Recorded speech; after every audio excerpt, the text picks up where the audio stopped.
श्री गणेशाय नमः। शिव पुराण कोटि रुद्र संहिता अध्याय 18 विंध्य की तपस्या। ओंकार में परमेश्वर लिंग के प्रादुर्भाव और उसकी महिमा का वर्णन। ऋषियों ने कहा, महाभाग सूत जी, आपने अपने भक्त की रक्षा करने वाले महाकाल नामक शिवलिंग की बड़ी अद्भुत कथा सुनाई है। अब कृपा करके चौथे ज्योतिर्लिंग का परिचय दीजिए। ओंकार तीर्थ में सर्वपातकहारी परमेश्वर का जो ज्योतिर्लिंग है उसके आविर्भाव की कथा सुनाइए। सूत जी बोले, महर्षियों, ओंकार तीर्थ में परमेश संज्ञक ज्योतिर्लिंग जिस प्रकार प्रकट हुआ वह बताता हूँ, प्रेम से सुनो। एक समय की बात है, भगवान नारद मुनि गोकर्ण नामक शिव के समीप जा बड़ी भक्ति के साथ उनकी सेवा करने लगे। कुछ काल के बाद वे मुनिश्रेष्ठ वहां से गिरिराज विंध्य पर आए और विंध्य ने वहां बड़े आदर के साथ उनका पूजन किया। मेरे यहाँ सब कुछ है, कभी किसी बात की कमी नहीं होती है। इस भाव को मन में लेकर विंध्याचल नारद जी के सामने खड़ा हो गया। उसकी वह अभिमान भरी बात सुनकर अहंकार नाशक नारद मुनि लंबी सांस खींचकर चुपचाप खड़े रह गए। यह देखकर विंध्य पर्वत ने पूछा, आपने मेरे यहाँ कौन सी कमी देखी है? आपके इस तरह लंबी सांस खींचने का क्या कारण है? नारद जी ने कहा, भैया, तुम्हारे यहाँ सब कुछ है, फिर भी मेरू पर्वत तुमसे बहुत ऊंचा है।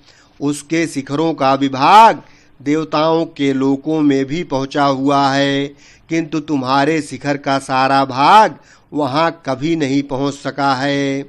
सूत जी कहते हैं, ऐसा कहकर नारद जी वहां से जिस तरह आए थे उसी तरह चल दिए। परंतु विंध्य पर्वत मेरे जीवन आदि को धिक्कार है, ऐसा सोचता हुआ मन ही मन संतप्त हो उठा। अच्छा, अब मैं विश्वनाथ भगवान शंभु की आराधना पूर्वक तपस्या करूंगा। ऐसा हार्दिक निश्चय करके वह भगवान शंकर की शरण में गया। तदनंतर वहां साक्षात ओंकार की स्थिति है। वहां प्रसन्नता पूर्वक जाकर उसने शिव की पार्थिव मूर्ति बनाई और 6 मास तक निरंतर शंभु की आराधना करके शिव के ध्यान में तत्पर होकर वह अपनी तपस्या के स्थान से हिला तक नहीं। विंध्याचल की ऐसी तपस्या देखकर पार्वती पति प्रसन्न हो गए। उन्होंने विंध्याचल को अपना वह स्वरूप दिखाया जो योगियों के लिए भी दुर्लभ है। वे प्रसन्न हो उस समय उससे बोले, विंध्य, तुम मनोवांछित वर मांगो, मैं भक्तों को अभीष्ट वर देने वाला हूँ और तुम्हारी तपस्या से प्रसन्न हूँ। विंध्य बोला, देवेश्वर शंभो, आप सदा ही भक्तवत्सल हैं। यदि आप मुझ पर प्रसन्न हैं तो मुझे वह अभीष्ट बुद्धि प्रदान कीजिए जो अपने कार्य को सिद्ध करने वाली हो। भगवान शंभु ने उसे वह उत्तम वर दे दिया और कहा, पर्वतराज विंध्य, तुम जैसा चाहो वैसा करो। इसी समय देवता तथा निर्मल अंतःकरण वाले ऋषि वहां आए और शंकर जी की पूजा करके बोले, प्रभो, आप यहाँ स्थिर रूप से निवास करें। देवताओं की यह बात सुनकर परमेश्वर शिव प्रसन्न हो गए और लोगों को सुख देने के लिए उन्होंने सहर्ष वैसा ही किया। वहां जो एक ही ओंकार लिंग था वह 2 स्वरूपों में विभक्त हो गया। प्रणव में जो सदाशिव थे वे ओंकार नाम से विख्यात हुए और पार्थिव मूर्ति में जो शिव ज्योति प्रतिष्ठित हुई उसकी परमेश्वर संज्ञा हुई। परमेश्वर को ही अमलेश्वर भी कहते हैं। इस प्रकार ओंकार और परमेश्वर ये दोनों शिवलिंग भक्तों को अभीष्ट फल प्रदान करने वाले हैं। उस समय देवताओं और ऋषियों ने उन दोनों लिंगों की पूजा की और भगवान वृषभध्वज को संतुष्ट करके अनेक वर प्राप्त किए। तत्पश्चात देवता अपने अपने स्थान को गए और विंध्याचल भी अधिक प्रसन्नता का अनुभव करने लगा। उसने अपने अभीष्ट कार्य को सिद्ध किया और मानसिक परिताप को त्याग दिया। जो पुरुष इस प्रकार भगवान शंकर का पूजन करता है वह माता के गर्भ में फिर नहीं आता और अपने अभीष्ट फल को प्राप्त कर लेता है, इसमें संशय नहीं है। सूत जी कहते हैं, महर्षियों, ओंकार में जो ज्योतिर्लिंग प्रकट हुआ और उसकी आराधना से जो फल मिलता है वह सब यहाँ तुम्हें बता दिया। इसके बाद मैं उत्तम केदार नामक ज्योतिर्लिंग का वर्णन करूंगा। अध्याय 18 संपूर्ण हुआ। एक बार प्रेम से बोलो श्री शंकर भगवान की जय। अध्याय 19 केदारेश्वर तथा भीमशंकर नामक ज्योतिर्लिंगों के आविर्भाव की कथा तथा उनके महात्म्य का वर्णन। सूत जी कहते हैं, ब्राह्मणों, भगवान विष्णु के जो नर नारायण नामक 2 अवतार हैं और भारतवर्ष के बदरिकाश्रम तीर्थ में तपस्या करते हैं, उन दोनों ने पार्थिव शिवलिंग बनाकर उसमें स्थित हो पूजा ग्रहण करने के लिए भगवान शंभु से प्रार्थना की। शिव जी भक्तों के अधीन होने के कारण प्रतिदिन उनके बनाए हुए पार्थिव लिंग में पूजित होने के लिए आया करते थे। जब उन दोनों के पार्थिव पूजन करते बहुत दिन बीत गए, तब एक समय परमेश्वर शिव ने प्रसन्न होकर कहा, मैं तुम्हारी आराधना से बहुत संतुष्ट हूँ, तुम दोनों मुझसे वर मांगो। उस समय उनके ऐसा कहने पर नर और नारायण ने लोगों के हित की कामना से कहा, देवेश्वर, यदि आप प्रसन्न हैं और यदि मुझे वर देना चाहते हैं तो अपने स्वरूप से पूजा ग्रहण करने के लिए यहीं स्थित हो जाइए। उन दोनों बंधुओं के इस प्रकार अनुरोध करने पर कल्याणकारी महेश्वर हिमालय के उस केदार तीर्थ में स्वयं ज्योतिर्लिंग के रूप में स्थिर हो गए। उन दोनों से पूजित होकर संपूर्ण दुख और भय का नाश करने वाले शंभु लोगों का उपकार करने और भक्तों को दर्शन देने के लिए स्वयं केदारेश्वर के नाम से प्रसिद्ध हो वहां रहते हैं। वे दर्शन और पूजन करने वाले भक्तों को सदा अभीष्ट वस्तु प्रदान करते हैं। उस दिन से लेकर जिसने भी भक्तिभाव से केदारेश्वर का पूजन किया उसके लिए स्वप्न में भी दुख दुर्लभ हो गया। जो भगवान शिव का प्रिय भक्त वहां शिवलिंग के निकट शिव के रूप में अंकित वलय, कंकड़ या कड़ा चढ़ाता है, वह उस वलय युक्त स्वरूप का दर्शन करके समस्त पापों से मुक्त हो जाता है, साथ ही जीवन मुक्त भी हो जाता है। जो बद्रीवन की यात्रा करता है उसे भी जीवन मुक्ति प्राप्त होती है। नर और नारायण के तथा केदारेश्वर शिव के रूप का दर्शन करके मनुष्य मोक्ष का भागी होता है, इसमें संशय नहीं है। केदारेश्वर में भक्ति रखने वाले जो पुरुष वहां की यात्रा आरंभ करके उनके पास तक पहुंचने के पहले मार्ग में ही मर जाते हैं, वे भी मोक्ष पा जाते हैं।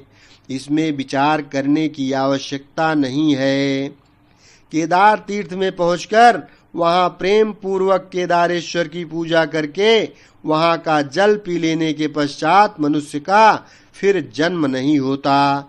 ब्राह्मणों, इस भारतवर्ष में संपूर्ण जीवों को भक्ति भाव से भगवान नर नारायण की तथा केदारेश्वर शंभु की पूजा करनी चाहिए।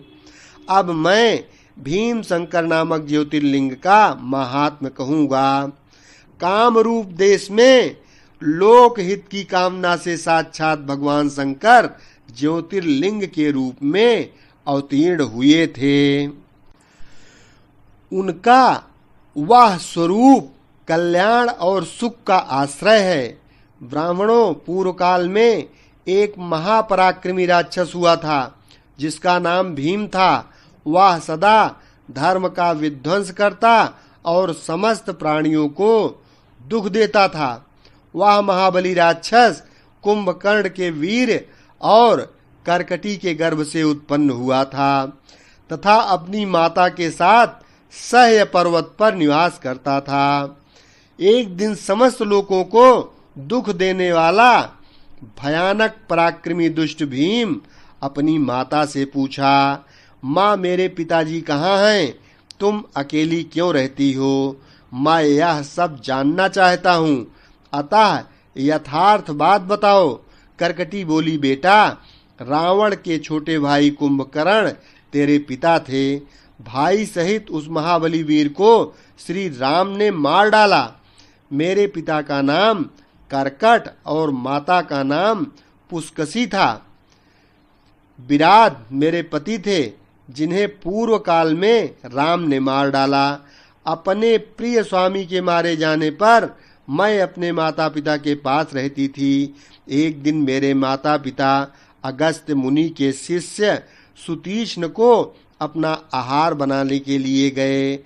वे बड़े तपस्वी और महात्मा थे। उन्होंने कुपित होकर मेरे माता पिता को भस्म कर डाला। वे दोनों मर गए।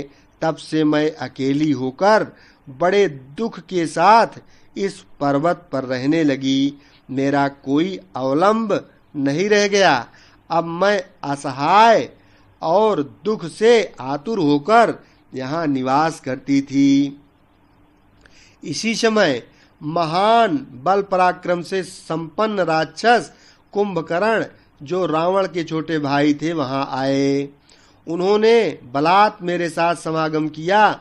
फिर वे मुझे छोड़कर लंका चले गए। तत्पश्चात तुम्हारा जन्म हुआ। तुम भी पिता के समान ही बलवान और पराक्रमी हो।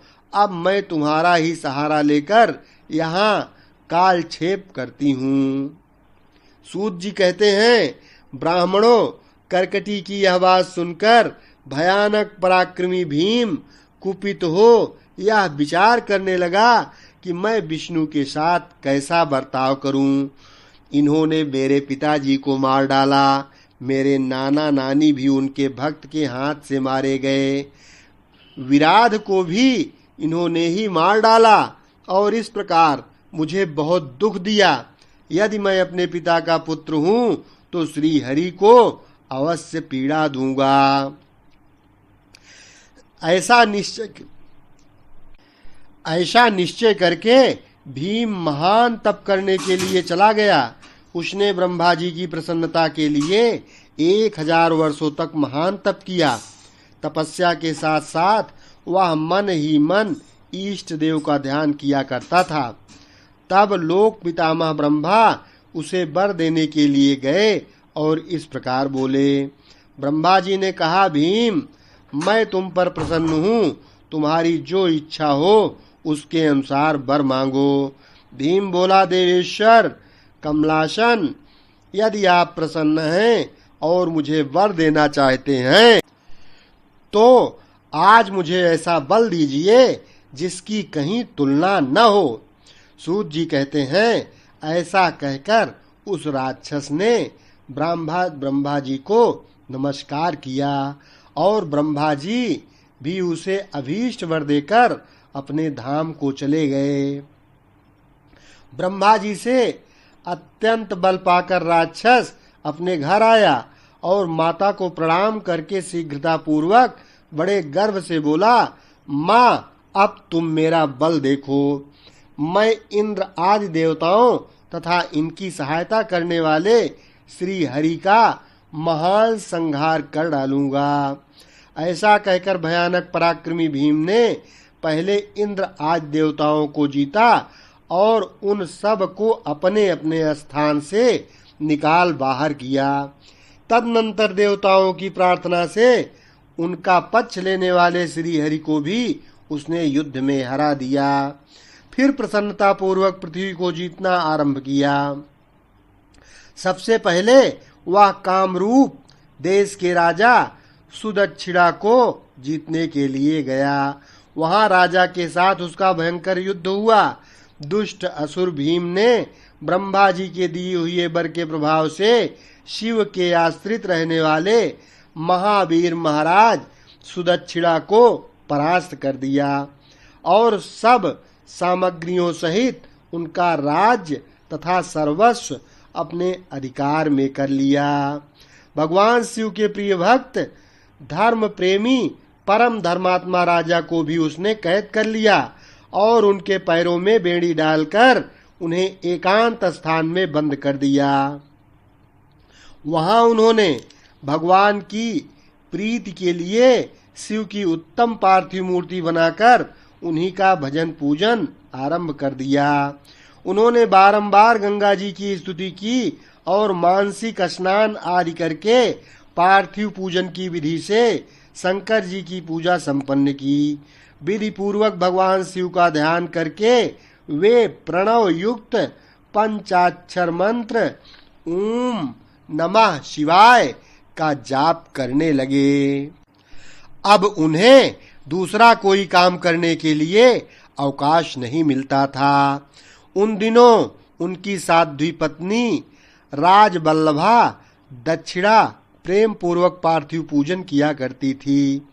वे दंपत्ति अनन्य भाव से भक्तों का कल्याण करने वाले भगवान शंकर का भजन करते और प्रतिदिन उन्हीं की आराधना में तत्पर रहते थे।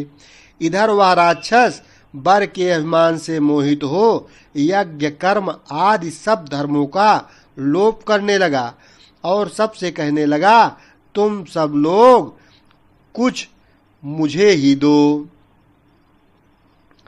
महर्षियों, दुरात्मा राक्षसों की बहुत बड़ी सेना साथ ले उसने सारी पृथ्वी को अपने बस में कर लिया। वह वेदों, शास्त्रों, स्मृतियों और पुराणों में बताए हुए धर्म का लोप करके शक्तिशाली होने के कारण सबका स्वयं ही उपभोग करने लगा।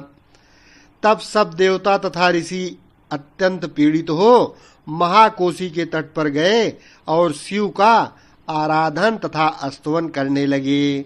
उनके इस प्रकार स्तुति करने पर भगवान शिव अत्यंत प्रसन्न हो देवताओं से बोले, देवगण तथा महर्षियों, मैं प्रसन्न हूँ, वर मांगो, तुम्हारा कौन सा कार्य सिद्ध करूं।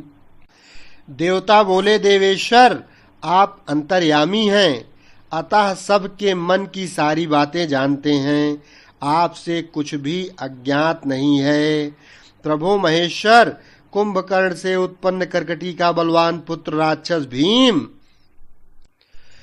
ब्रह्मा जी के दिए हुए वर से शक्तिशाली हो देवताओं को निरंतर पीड़ा दे रहा है।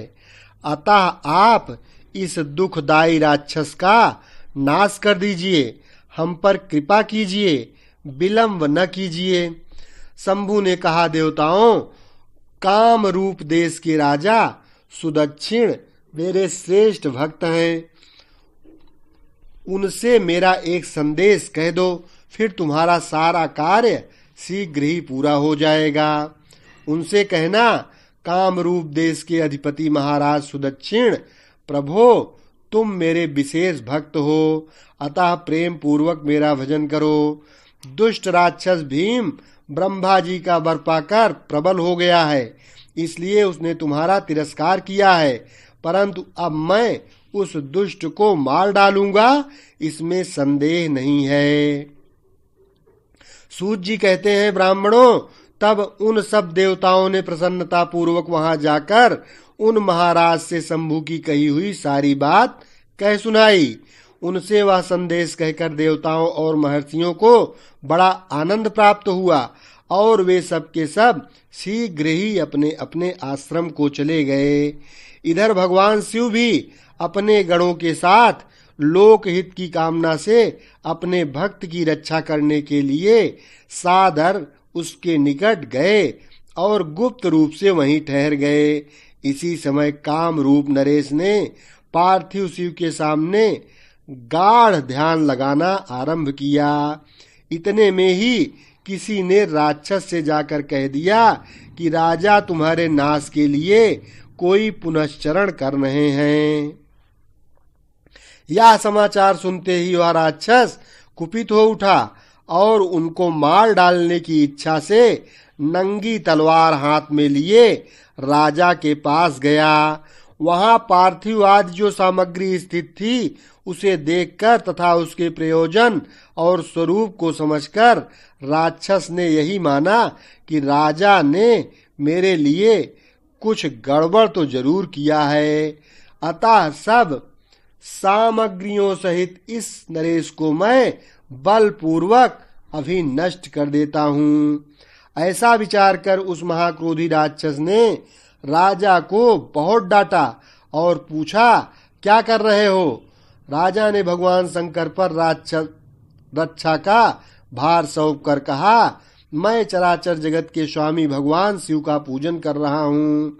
तब राक्षस भीम ने भगवान शंकर के प्रति बहुत तिरस्कार युक्त दुर्वचन कहकर राजा को धमकाया और भगवान शंकर के पार्थिव शिवलिंग पर तलवार चलाई।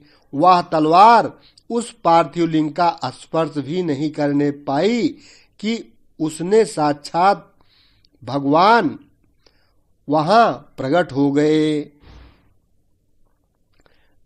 देखो, मैं भीमेश्वर हूं और अपने भक्त की रक्षा के लिए प्रकट हुआ हूं। मेरा पहले से ही यह व्रत है कि मैं सदा अपने भक्त की रक्षा करूंगा। इसलिए भक्तों को सुख देने वाले मेरे बल की और दृष्टिपात की करो। ऐसा कहकर भगवान शिव ने पिनाक से उसकी तलवार के 2 टुकड़े कर दिए।